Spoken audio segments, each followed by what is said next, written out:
A Vancouver man and former Canadian Olympian is demanding answers from Air Canada after being denied a compensation claim.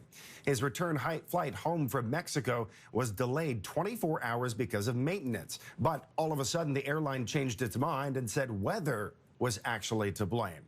As CTV's Alyssa Thibault reports, it's putting Canada's new Passenger Bill of Rights to the test. I'm pissed. I'm upset.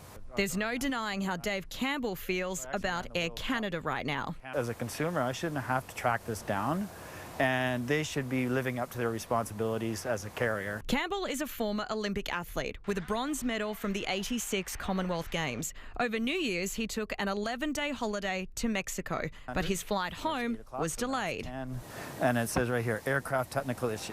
And more alerts followed. Eventually, the flight was cancelled, but the reason changed to weather. Which is totally the wrong, because even the pilot on my new flight stated that the flight was delayed because of aircraft maintenance. So somebody is not telling the whole truth. Then the headache started. Under the new air passenger regulations, Campbell is owed $1,000 compensation if the cancellation is within the airline's control.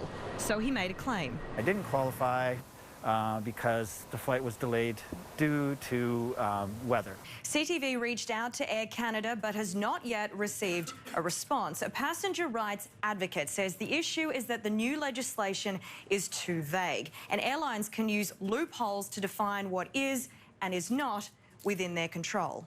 The solution would be to follow the European Union's model, which is way clearer. The only reason for not paying compensation is if it falls under the extraordinary circumstances, something like a major snowstorm, like act of terrorism. I've been a loyal Air Canada customer, and this is just getting ridiculous. In the meantime, Campbell says he'll be flying with another Canadian airline.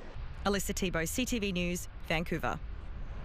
And just in the last few minutes, CTV News did get a response from Air Canada on this story. The airline says it intends to fully abide by those new regulations and that it remains in contact with the customer about his claim.